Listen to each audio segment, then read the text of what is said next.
Bien, buenos días con todos. Vamos a empezar con esta sesión 5 que se llama técnicas discursivas. ¿Correcto? Ahora, ¿qué son estas técnicas discursivas? Vamos a entenderlas que son aquellas herramientas que nos van a permitir mejorar nuestros discursos y afrontar de mejor medida los debates. Ahora vamos a ver cuál es el concepto, qué usos se les puede dar, y vamos a ver 3 técnicas discursivas. La primera es caracterizaciones, ¿no? Entender qué son y cómo se pueden aplicar a través de ejemplos. Lo que son las narrativas que se pueden utilizar para poder entender en qué sentido van nuestros argumentos, y las comparativas que sirven para que nosotros podamos de alguna manera mostrar al juez, ¿no?, ambos argumentos, los de los equipos contrarios y los míos, y de esa manera pues explicar al juez cómo es que nuestro argumento es mejor bajo ciertos criterios, ¿no? En líneas generales es lo que nosotros vamos a ir viendo, ¿no? Entonces, pasamos a lo primero, ¿sí? Bien, lo primero que son estas técnicas discursivas. Primero hay que entender que son complementos estratégicos. Quiere decir que, si bien es cierto, yo tengo un argumento, una idea, y tengo todo este formato que le llamamos ARELI, ¿no?, que es lo que yo pienso, por qué estoy a favor o en contra de esta moción, y doy en enunciado, mi afirmación, ¿no? Ya, ¿por qué es que yo digo que esa afirmación sucede en la realidad, ¿no? ¿Cuál es mi explicación? Ese razonamiento que le doy, pues forma como el cuerpo de aquella afirmación que quiero probar, ¿no? Luego tengo que plantear por qué tendrían que creerme a mí con todo esto que voy diciendo, y muestro pruebas, evidencias, ¿no? Ya sea a través de ejemplos o ya sea a través de datos, ¿no? Y luego de eso digo por qué esto de aquí sirve para la moción y por qué es que esto es importante, ¿no? Y luego cómo es que afecta a los diferentes actores, ¿no? Entonces, toda esa construcción sirve para poder validar un argumento, ¿sí? Pero ¿cómo es que hago que esto sea más persuasivo, más convincente? Pues utilizo estos recursos que vienen a ser, pues,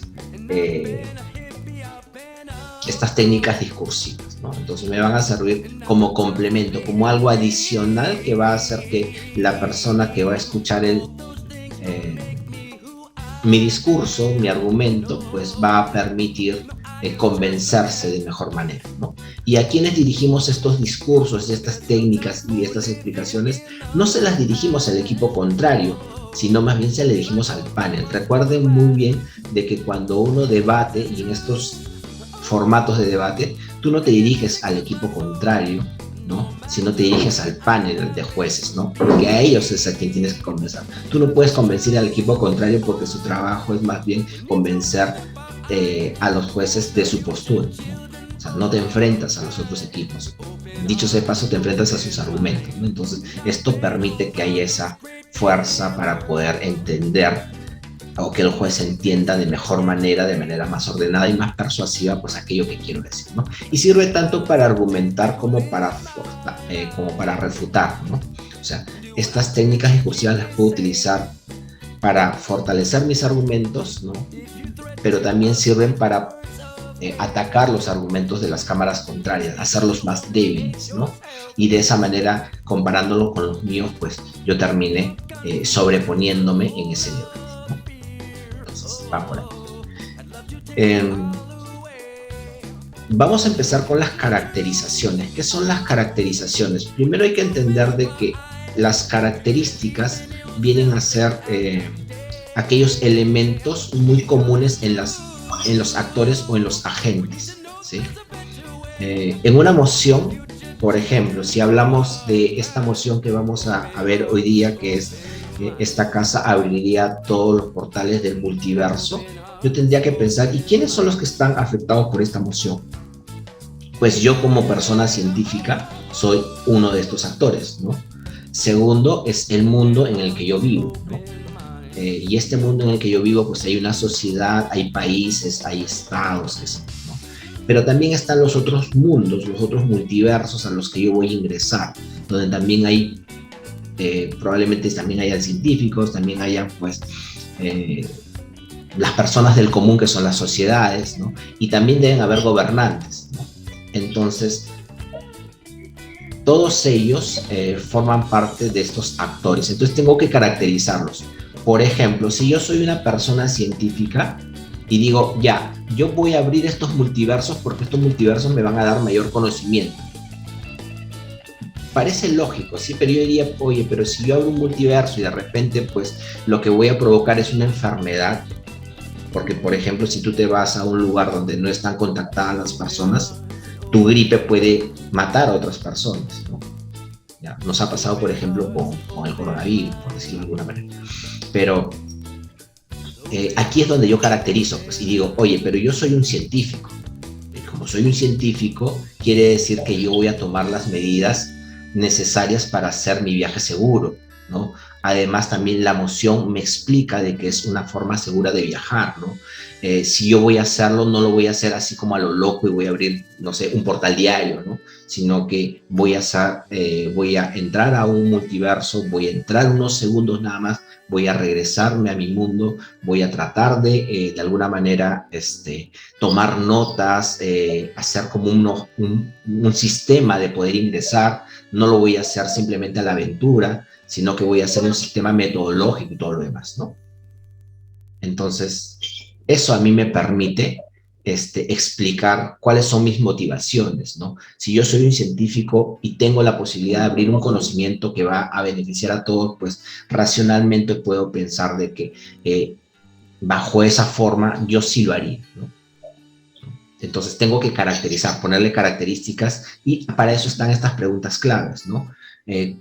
¿Cuál es el actor más importante? ¿No? O sea, ¿cuál es el más afectado? De pronto, en esta moción, pues el actor más importante es esta persona científica, ¿no? Si bien es cierto, también existe la sociedad y cómo va a afectar mi mundo, pero yo voy a ser el que tomo la decisión. Entonces, de pronto, mis argumentos deben estar un poco más elaborados si es que yo caracterizo, doy ejemplos, cómo es que lo motiva y demás a esta persona, ¿no? ¿Qué características tiene? ¿No? ¿Es un científico? ¿No es una persona del común? ¿No es una persona ignorante? ¿No es una persona ambiciosa, llena de que lo que busca es el dinero? O sea, por ahí no es la motivación de este científico, ¿no? ¿Qué piensa? ¿Cómo piensa? ¿Cuántos años le ha durado hacer este método? ¿Qué sé yo? ¿No? ¿Qué teorías tiene? Entonces, tiene ciertas motivaciones. Entonces, todo esto lo vengo explicando y lo que hago es reforzar mejor mi argumento. Es como, por ejemplo, yo hablo si decimos una moción como esta casa considera que los niños deberían evitar ir a la escuela en tiempos de pandemia, ¿ya? Yo podría decir, bueno, yo como padre, y caracterizo un padre, ¿no? Un padre es una persona que se preocupa por sus hijos, que busca su bienestar y que de alguna manera permite de que todo lo que haga va a ser en función de su hijo. Entonces yo como padre no lo enviaría por tales y tales razones, pero ya expliqué cómo es un padre, ¿no? Y esto sirve también para oposición. Pueden decir lo siguiente: yo como padre soy una persona que trabajo, que quiero darle lo mejor a mi hijo, pero para darle lo mejor a mi hijo tengo que trabajar cerca de 12 horas diarias, no estoy en mi casa, no tengo cómo cuidar a mi hijo y no tengo dinero para poder tener a alguien que cuide de mi hijo. Entonces yo como padre sí lo enviaría porque la escuela a mí me ofrece como padre un lugar seguro donde puede estar y puede ahí ser educado, ¿no? Con ciertas medidas y hay una responsabilidad por medio. Entonces, como padre sí lo enviaría. Se dan cuenta que existen dos características de los padres: una, que quiero proteger a mi hijo y por eso no lo mando, y otra, yo quiero proteger a mi hijo, pero como yo tengo las condiciones de que trabajo todo el día y no puedo estar con mi hijo, entonces sí lo envío. Esas características que doy adicionales me permiten a mí reforzar mis argumentos, ¿no? Entonces va en esa línea, ¿no? Hay un ejemplo, ¿no? Acá dice, esta casa como Centennial se enorgullece de su generación, ¿no? O sea, yo como persona de 12, 13 años, 15 años, que vivo en este mundo Centennial, pues me enorgullezco de pertenecer a esta generación, ¿no? ¿Cuál es el actor más importante? Pero obviamente los Centennial, porque es una moción de actor, ¿no? ¿Por qué la moción? ¿Por qué es importante? Porque la moción nos pide que yo como Centennial me enorgullezca, o no me enorgullezca, ¿no? Entonces tengo que ponerle características a este Centennial. Entonces, ¿quiénes son los Centennials? Los nacidos del 2000 en adelante. En realidad creo que desde el 2005 en adelante, pero valga la idea es que en esta época de que es medio adolescente o saliendo de la adolescencia, ¿no? conviven con la tecnología, suelen interesarse muy a fondo en las problemáticas sociales, ¿no?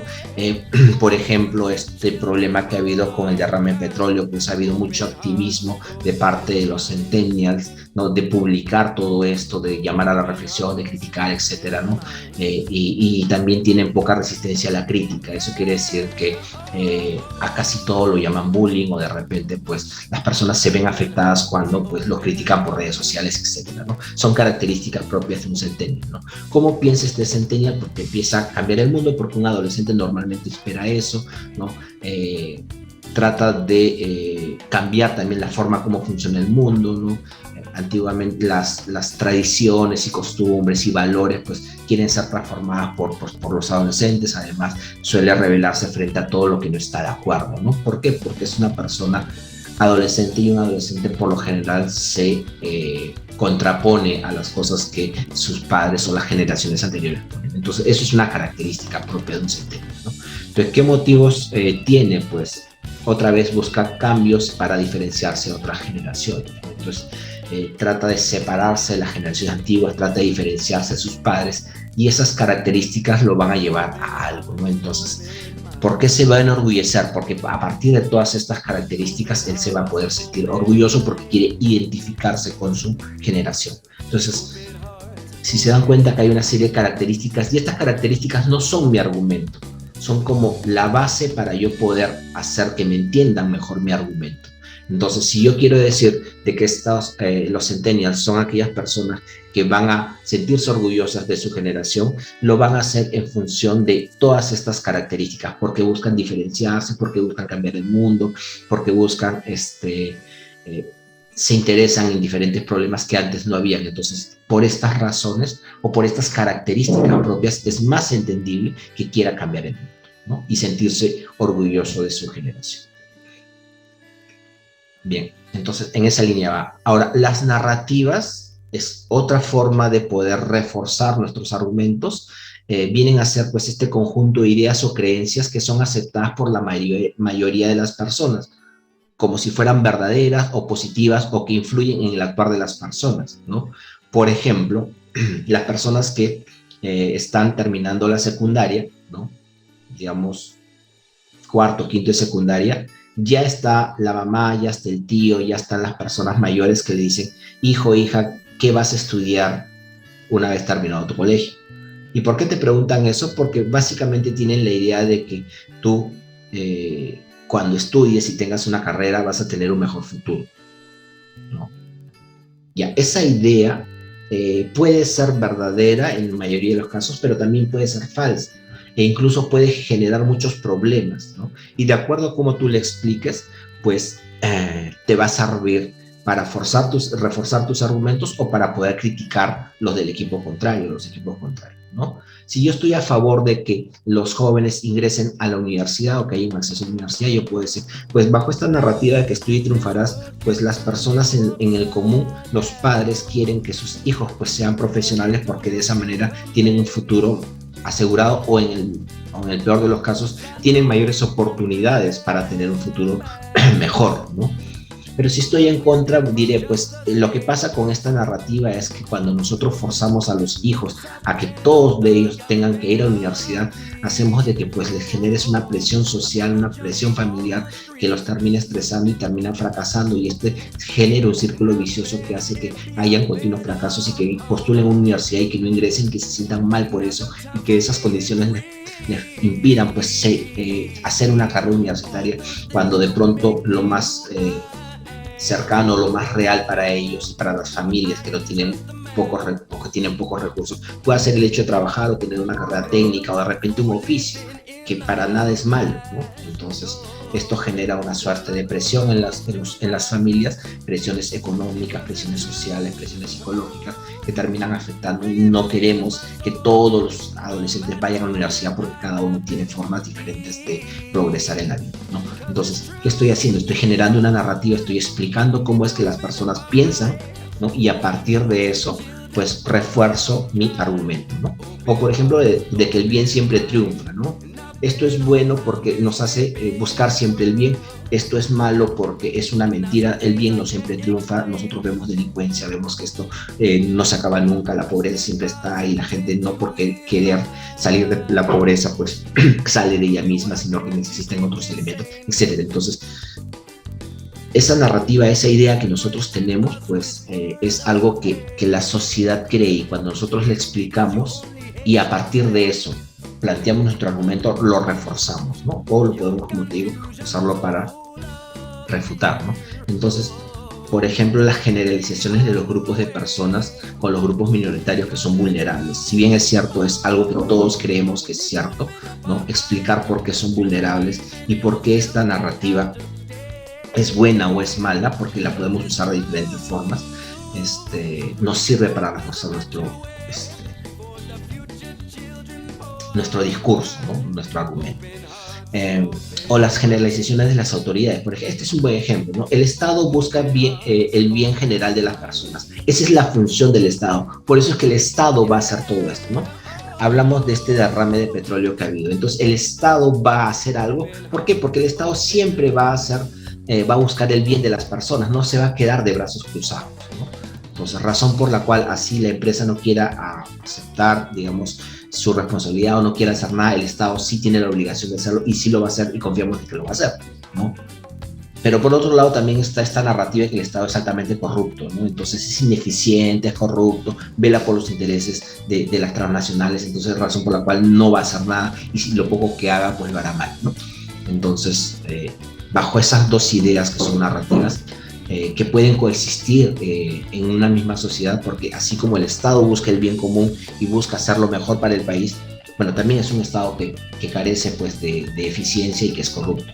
Entonces, ambas narrativas, que son las ideas que tienen las personas, funcionan en la sociedad, ¿no? Entonces, uno puede contrarrestar una narrativa con otra. Ahora, estas narrativas son mejores cuando las usan los primeros discursos, ¿no? O sea, la primera persona en mi equipo que sale explica la narrativa, al igual que las caracterizaciones también las explica, y a partir de eso fortalece el argumento. Porque al final, las segundas oradoras básicamente tienen que hacer comparativas y tienen que decir por qué ganaron su equipo. Entonces, dar narrativas en los últimos discursos ya no es tan eficiente como sí es cuando son primeras oradoras, ¿no? Entonces, eso. Ahora, esta es un ejemplo que dice: esta casa lamenta la narrativa de la reivindicación del villano. Este es un argumento a favor y dice, pues, atenta contra la narrativa, o sea, esta moción atenta contra la narrativa del bien y el mal. O sea, las personas en la sociedad saben que existe el bien y el mal, ¿no? Sobre todo en los niños, que necesitan definir lo bueno y lo malo. Entonces, como los niños necesitan saber qué es el bien y qué es el mal, así como blanco y negro, ¿no? Entonces los niños deben tener claro qué es esto, ¿no? ¿Por qué? Porque esa es la manera como comienzan a formar su moral. Los niños ven bueno, malo y después van dando matices, pero si desde niños lo bueno y lo malo no lo entienden claramente, esto los distorsiona, ¿no? La narrativa de la reivindicación del villano, por lo tanto, distorsiona la idea del bien y del mal en los niños, porque ahora los malos realizan acciones buenas, ¿no?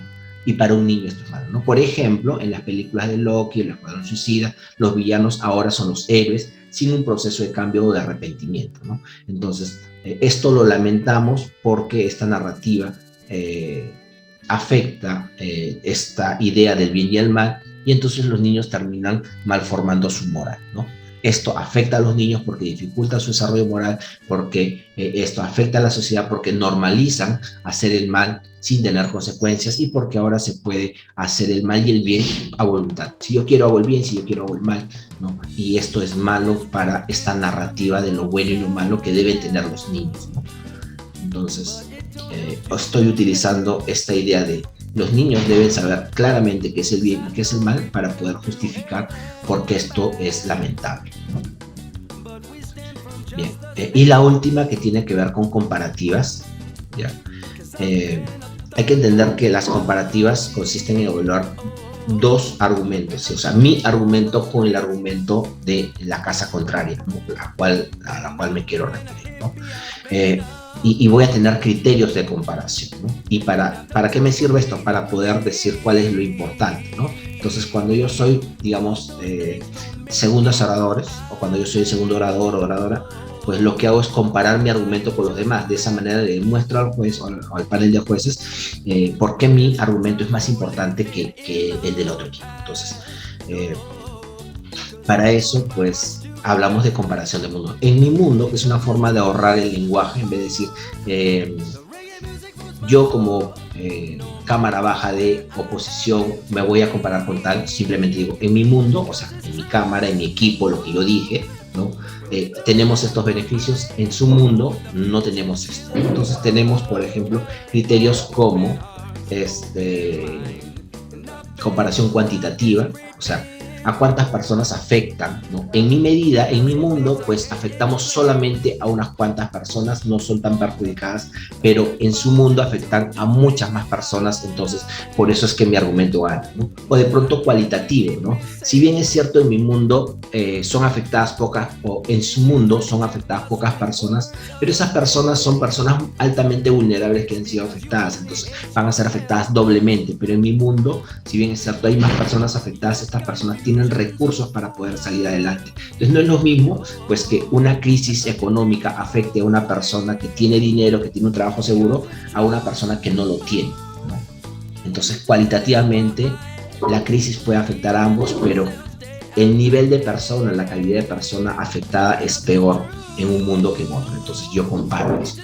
O en las temporalidades, ¿no? Por ejemplo, cuando hablamos de esta casa, entregaría tablets a todos los colegios públicos.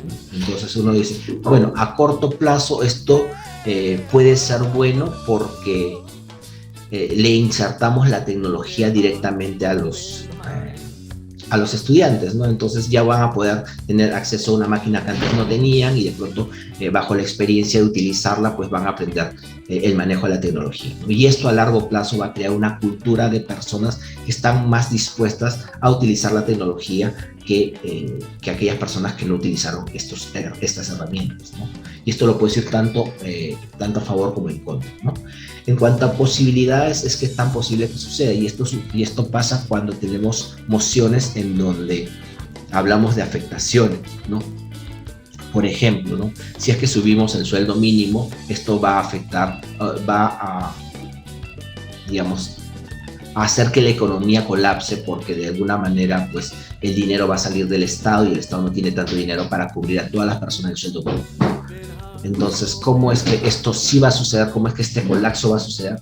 ¿O cómo es que este colapso no va a suceder, ¿no? Por ejemplo, en el caso del sueldo mínimo, podemos decir, pero esto solo abarca al 30% de personas, porque solo el 30% de personas va a recibir el sueldo mínimo, ¿no? Entonces, no son todas las personas, ¿no? Además, el Estado no es el que genere ese dinero, ¿no? Alguna parte de ese dinero será porque hay empleados públicos, pero la empresa privada va a tener que ajustarse y va a tener que poner ahí su dinero, ¿no?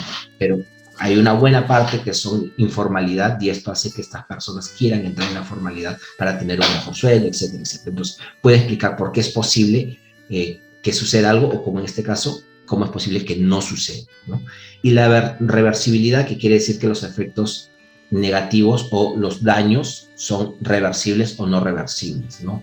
Por ejemplo, cuando hablamos de impactos ambientales, decimos que este impacto ambiental, como el cambio climático, sabemos que es un cambio, ya no es reversible, esto es irreversible, entonces por eso es que necesitamos aplicar medidas más fuertes para bla, bla, bla, bla, bla, ¿no? Entonces, en función a la urgencia, o en función a que si hacemos algo, esto ya no se va a reparar, o si hacemos esto, todavía puede repararse o puede mejorarse, ¿no? Entonces, en esa línea va este argumento. Y para terminar, acá hay un ejemplo, es esta casa prefería que el Estado peruano invierta en la compra de tablets, lo que les había dicho, para cada estudiante en vez de textos escolares físicos, ¿no? Entonces, el argumento es el beneficio tecnológico. Hay una explicación probablemente de por qué es más beneficioso el entregar tablets, ¿no? A los estudiantes. Y entonces acá yo comparo, digo, pues, ¿por qué esto? Y esto quizás se hace siempre al final de mi discurso, porque voy a compararlo después de haberlo explicado, obviamente, ¿no? Entonces, A nivel cuantitativo llegará a mucho más estudiantes porque es el Estado quien lo hace. Entonces el Estado es el que tiene pues una gran cantidad de colegios públicos, no es la misma capacidad de los colegios públicos, no es la de los colegios privados. Entonces van a haber más estudiantes que van a tener este acceso a la tecnología. ¿Por qué esto es probable? Porque el Estado ya tiene un presupuesto. Lo que se gasta en los libros son como 500 soles, creo que son algo de 350 soles por estudiante. Entonces, una tablet cuesta más o menos 250 soles. Entonces, es más barato que comprarle todos los libros, los meto en un PDF y ya tengo acá, pues esto. Entonces, lo que yo gastaría en libros, lo voy a gastar en tablets, que es más o menos el mismo costo. Entonces, no es que yo gaste de más, ¿no? En el corto plazo, ¿qué va a pasar? Pues le brindo tecnología de inmediato, ¿no? En el largo plazo voy a tener una generación más adaptada, ¿no? En oposición, ¿qué puede decir? Pues esto no llegará a muchos estudiantes porque así llegue, pues esta tablet no va a funcionar porque no tienen internet, no tienen luz, ¿no? Entonces no tienen acceso a corriente eléctrica, entonces esto se termina de descargar o la batería se descarga y no tengo cómo cargarla porque en los lugares a donde se van a llegar pues, no hay ese acceso, ¿no? Entonces no va a llegar a muchas personas, ¿no? No es probable, ¿por qué? Porque cuando se entregue esto, pues tanto estudiantes como docentes no saben manejar esta tablet. Hay una gran cantidad de personas que como no han tenido nunca acceso a la tecnología, pues les va a ser muy difícil y trabajar con ella va a ser más difícil, no solo para estudiantes, sino también para profesores. En corto plazo la tecnología no va a ser útil, ¿no? Y en el largo plazo va a terminar siendo un gasto porque estas tablets no son eternas. Estas tablets, como todo material eléctrico, tecnológico, pues tiene que tener un mantenimiento, un reemplazo, y esto va a generar mucho más dinero porque un libro físico, por más que lo rayes, sigue siendo funcional. Una tablet se te queda al piso, ya fue y ya no puedes tú. Quizás tendrás que repararla, gastar en la reparación o en reemplazarla, y es mucho más delicado que un texto escolar. Un texto escolar le arrancas una hoja y sigue siendo un texto escolar. En el caso de una tablet no es así, entonces a largo plazo va a ser mucho más caro. Entonces, tanto posturas como a favor y en contra se pueden utilizar para poder comparar, ¿no? Y bien, eso sería todo. Creo que ahí vamos a quedar. No sé si tienen alguna duda, alguna pregunta, sino para pasar ya a la formación de equipos y demás. Open hearts, open mind. Open hearts, open mind.